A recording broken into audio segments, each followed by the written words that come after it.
Hello everyone, कैसे हैं आप सब। मैं हूं भावना और आप सभी का स्वागत करती हूं अपने इस न्यू वीडियो में, जिसमें आज हम बात करेंगे mistake of newly married couples.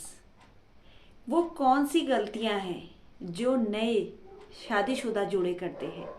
देखिए, शादी की गहमा गहमी, शादी की खुशी, धूम धड़ाका, उसके बाद शुरुआत हो जाती है एक नई जिंदगी। नई जिंदगी की शुरुआत होते ही हो जाती हैं कई सारी मिस्टेक। लड़की अलग घर से, उसके विचार अलग। लड़का अलग घर से, उसके विचार अलग। सबके विचार अलग हैं, लेकिन एक घर में रहना है, एक साथ रहना है।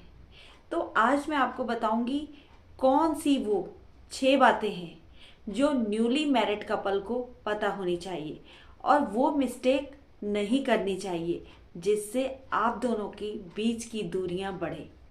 हमेशा ये कोशिश करनी चाहिए कि हमारा रिश्ता मजबूत बने।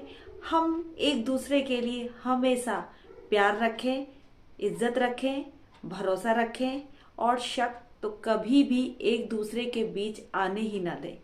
तो चलिए बातें करते हैं कि वो कौन सी मिस्टेक है, कौन सी 6 बातें हैं जो आज हम शेयर करने वाले हैं। तो आज की ये मेरी जो वीडियो है वो केवल फीमेल के लिए नहीं है, केवल वाइफ के लिए नहीं है। ये वीडियो मेल के लिए भी है और हर न्यूली मैरिड कपल को ये 6 बातें पता होनी चाहिए अगर उनको अपना घर में प्यार रखना है, अपने हस्बैंड से एडजस्टमेंट रखना है। तो दोस्तों, ये वीडियो सिर्फ आपके लिए, जो अपने को चेंज करना नहीं चाहते हैं, जो एडजस्ट करना नहीं चाहते हैं, ये वीडियो उनके लिए बिल्कुल भी नहीं है। तो दोस्तों, आइए स्टार्ट करते हैं। तो सबसे पहले हम जो बात करेंगे फर्स्ट पॉइंट की, वो है एडजस्टमेंट। देखिए, एडजस्ट करना बहुत ज़रूरी है, चाहे मेल हो चाहे फीमेल हो, यानी हस्बैंड हो चाहे वाइफ हो। एडजस्टमेंट बहुत ज़रूरी है, लेकिन जो वाइफ है ना, उसको एडजस्ट ज़्यादा करना पड़ता है, क्योंकि नए घर से आती है। एक नया घर, नई जगह, नया शहर, नए लोग, सबको एडजस्ट करना पड़ता है। सब लोगों को समझना पड़ता है, कौन कैसा है, कौन कैसा है।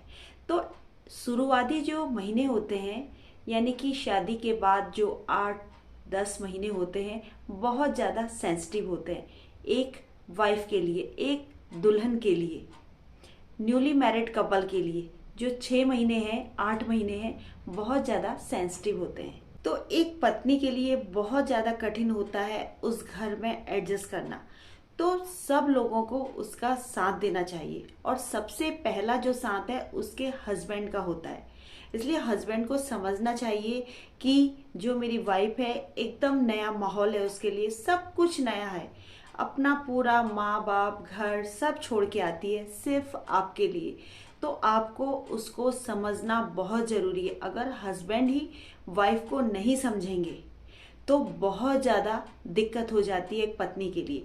तो सबसे पहला जो पॉइंट है ना, एडजस्टमेंट है, कि एडजस्टमेंट करना है और एक दूसरे की जो हैबिट्स है ना, उसको ऐसे ही एक्सेप्ट करना है।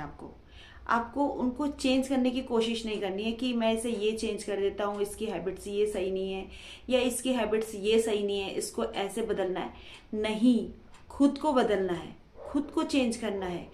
अगर आप चाहते हैं कि अपने रिश्ते में प्यार बना रहे, तो आपको खुद को चेंज करना होगा। अगर आप में कोई कमियां हैं तो दूसरे को चेंज करने की बिल्कुल भी ना सोचे। और एक वाइफ का, एक न्यूली मैरिड वाइफ जो है ना आपकी, उसका आपको दिल से ध्यान रखना होगा, क्योंकि बहुत ज़्यादा क्या कहें कि नए घर में जब वो आती है ना, बहुत कुछ समझना होता है उसे, बहुत कुछ।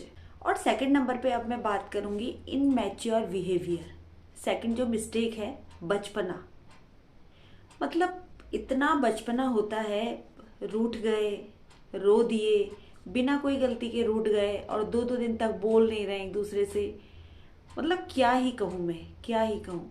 अगर आपके अंदर भी ये इनमैच्योर बिहेवियर है तो आपके रिश्तों में बहुत ज़्यादा समस्याएं आ सकती है। आप शादी करके आ गए, एक नए घर में आ गए हैं, नया माहौल है। अगर आपके अंदर मैच्योरिटी नहीं होगी ना, तो आप बहुत कुछ बर्बाद कर देंगे, बहुत कुछ। ये केवल मैं वाइफ के लिए ही नहीं कह रही हूँ, हस्बैंड के लिए भी कह रही हूँ कि बहुत सारे हस्बैंड ऐसे होते हैं ना कि समझते ही नहीं है।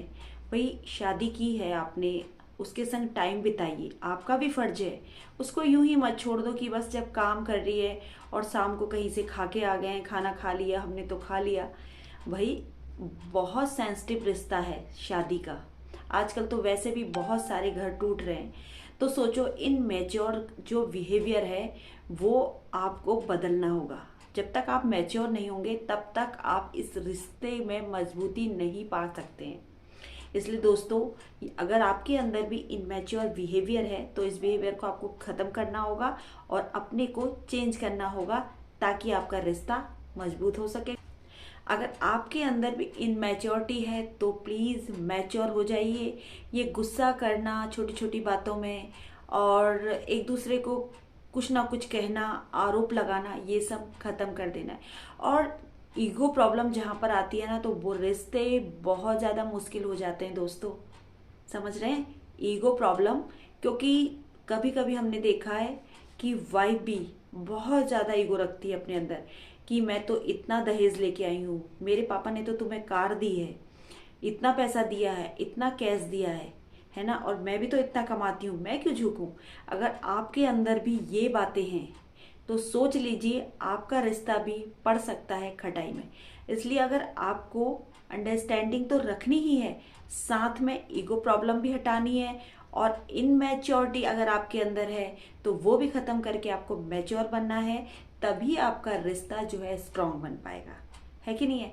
तो इसलिए आप अपने को चेंज करने की कोशिश करिए, दूसरे को चेंज करने की कोशिश बिल्कुल भी मत करिएगा, क्योंकि हम अपने को चेंज कर सकते हैं, दूसरे को चेंज बिल्कुल भी नहीं कर सकते। अब थर्ड मिस्टेक की मैं बात करूंगी, एक्सपेक्टेशंस, उम्मीद। जितनी हम उम्मीद लगाएंगे और जिससे भी लगाएंगे आपको दुख ही मिलेगा। इसलिए उम्मीद कभी भी मत लगाइए। मैं हमेशा से ही कहती हूँ कि उम्मीद तो बिल्कुल भी नहीं लगानी है, चाहे हस्बैंड हो, चाहे माँ बाप हो, चाहे बच्चे हों। उम्मीद किसी से भी मत लगाइए। उम्मीद से ज़्यादा अगर आपको मिलेगा तो आपको बहुत ज़्यादा खुशी होने वाली है ना। अब जैसे आप दोनों बैठे हैं चाय पी रहे हैं, हस्बैंड वाइफ बैठे हैं चाय पी रहे हैं, उतने में फ़ोन आ गया हस्बैंड का या उनकी कोई सिस्टर का आ गया या किसी का भी रिलेशन में आ गया, हाँ हाँ आप आ जाइए, हाँ हाँ खाना मिल, खाना यहीं खा के जाइएगा। अब जो वाइफ है वो इशारा कर रही है, थोड़ा फेस से फेस कह रही है कि मतलब इस टाइप से मत बुलाइए, लेकिन चेहरा रीड नहीं करना है, रीड ही नहीं करना, बस एक उम्मीद इतनी पाल ली है कि जो कुछ भी होगा वो सब कुछ कर लेगी। भाई उससे भी पूछो कि उसका मूड है बुलाने का, उसकी तबीयत ठीक है क्या, वो इतने लोगों का खाना बना पाएगी क्या, उसने कोई प्लान तो नहीं किया है कल के लिए। ये आपका फर्ज बनता है ना। इसलिए उसको समझना है, उसको उसका फेस रीड करना है आपको। उससे इतनी ज़्यादा एक्सपेक्टेशंस नहीं रखनी है, अगर आप रखेंगे तो धोखा जरूर खाएंगे गाइस। अब मैं बात करूंगी फोर्थ मिस्टेक की, हैबिट्स, आदतें। अपनी आदतों को खुद से चेंज करना होगा अगर आपके अंदर बुरी आदतें हैं तो। देखिए सबसे पहली जो मैं आदत बताऊंगी ना, आजकल फ़ोन की। हस्बैंड पूरे दिन भर गायब रहते हैं, जॉब करते हैं, कुछ भी अपनी शॉप पे जाते हैं, सुबह चले जा रहे हैं 9 बजे 10 बजे और शाम को 10 बजे घर में घुस रहे हैं। और अगर ऑफिस जा रहे हैं तब भी सोचो 9 बजे जा रहे हैं तो 7-8 बजे घर आ रहे हैं, उसके बाद आप फ़ोन पे लग जा रहे हैं। आप शादी करके लाएं अपनी वाइफ को, उसको टाइम दीजिए ना। फ़ोन की जो आदत है उसको घर में कम से कम करिए। अपनी वाइफ को, अपनी लाइफ को समय ज़रूर दीजिए, क्योंकि वो अपना सब कुछ छोड़ के आपके घर पे आई है। नई शादी की बात कर रही हूँ मैं, न्यूली मैरिड कपल की, वो आप जान ही गए होंगे। तो यहाँ पर आपको, जैसे कि बहुत सारे लोग हैं सिगरेट पीते हैं, ड्रिंक करते हैं, है ना, तो इन आदतों को भी आपको छोड़ना होगा। इन आदतों को छोड़ना होगा क्योंकि आपकी इन आदतों से आपकी वाइफ बहुत ज़्यादा परेशान होती है। कोई भी वाइफ नहीं चाहेगी कि मेरा पति ड्रिंक करे, मेरा पति सिगरेट पिए, मेरा पति मुझसे गाली गलौज करे, मेरा पति मुझे मारे, ऐसा कोई भी वाइफ नहीं चाहती है। तो अपने इस रिश्ते को अगर बचाना है तो आपको अपनी गलत हैबिट्स को रोकना होगा। अब मैं बात करूंगी फिफ्थ मिस्टेक की, खर्चों की। शादी के बाद, शादी की गहमा गहमी, खूब खर्चे, पार्टी, सब कुछ होने के बाद हम निकल जाते हैं घूमने। और ऐसा घूमने जाते हैं कि वहाँ पर हम हजारों क्या, आजकल तो लाखों रुपए भी खर्च हो रहे हैं, है ना। तो वहाँ पर अपने हिसाब से आपको खर्चे करने हैं, देखा देखी नहीं करनी है कि उसने फ्लाइट से वो दुबई गया, वो कनाडा गया, तो मुझे भी ऑस्ट्रेलिया जाना है। बिल्कुल भी नहीं सोचना है। आपको अपनी जेब देखनी है कि आपकी जेब में कितने पैसे हैं, आपका बजट कितना है, उसी हिसाब से अपनी घूमने की ट्रिप को बनाइए। और सेकंड नंबर पे मैं ये बात करूँगी कि बहुत सारे गिफ्ट देते हैं, बहुत सारी मूवीज़ देखते हैं, मतलब एक साल तो ऐसे ही निकल जाता है, पता ही नहीं चलता है। तो दोस्तों, आपको ये सारी चीज़ें भी देखनी है, खर्चों को मैनेज करना है, अपनी गृहस्थी बनानी है अपने ना। सब कुछ लुटाना थोड़ी ना है, केवल एक ही साल थोड़ी ना है जीने के लिए, बहुत लंबी जिंदगी है। तो इसलिए जो आपके खर्चे हैं उन खर्चों को भी कंट्रोल करना है। केवल वाइफ ही नहीं, केवल हस्बैंड ही नहीं, दोनों को मैनेज करना होगा, तभी आपकी गृहस्थी चलेगी। और वो गृहस्थी बहुत अच्छे से चलेगी जब आप अपने बजट का ध्यान रखेंगे, क्योंकि पैसा भी बहुत ज़रूरी है लाइफ में, है ना। अब सिक्स और आखिरी मिस्टेक की जो बात है, सीक्रेट्स हैं। वो असलियत सामने आ रही है, शादी के कुछ टाइम बाद आपकी असलियत सामने आ रही है। आपके कोई फ्रेंड्स हैं, यानी कि आपके हस्बैंड की गर्लफ्रेंड है और आपकी वाइफ की बॉयफ्रेंड है, तो उससे आप घंटों बातें कर रहे हैं और हम फिर एक दूसरे का फ़ोन भी चेक कर रहे हैं, है ना। तो ये सब चीज़ें नहीं होनी है। अपने सीक्रेट्स जो है ना खुल के बताने हैं कि मेरे ये फ्रेंड थे, मेरे वो फ्रेंड थे। अगर जितनी जल्दी आप सीक्रेट्स बताएंगे उतने आपके रिश्ते बढ़िया रहेंगे। और रिश्तों में पारदर्शिता जरूर होनी चाहिए, यानी कि कुछ छिपाना नहीं चाहिए, तभी आपका रिश्ता चल पाएगा और तभी बन पाएगा। फिर दूसरी बात यह है कि आपको अगर कोई बीमारी है, माना सपोज हस्बैंड को कोई बीमारी है और उन्होंने वो चीज़ बताई नहीं, सीक्रेट से रखा, उसको सीक्रेट रखी वो बात कि मुझे ये प्रॉब्लम है, और डॉक्टर के पास जा रहे हैं, छुप छुप के दवाइयाँ खा रहे हैं, तो ये सब नहीं होनी चाहिए। ये चीज़ें रिश्तों को तोड़ने का काम करती हैं, जोड़ने का काम नहीं करती हैं। पहले से ही अपना माइंड सेट करके रखिए कि मैंने अपने सीक्रेट्स अपनी वाइफ को बताने हैं या अपने हस्बैंड को बताने हैं। जितनी जल्दी आप अपने सीक्रेट्स उन्हें बता देंगे कि भाई ये मैंने मिस्टेक की थी, या जो भी आप कहें खुल के कहें, है ना, खुल के बात करें।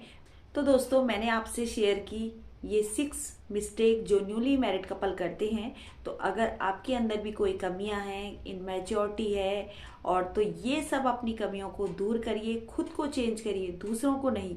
अगर आप खुद को चेंज करेंगे, खुद के हैबिट्स को चेंज करेंगे, तो आप सक्सेस हो जाएंगे और आपकी जो मैरिड लाइफ है बहुत ज़्यादा हैप्पी हो जाएगी।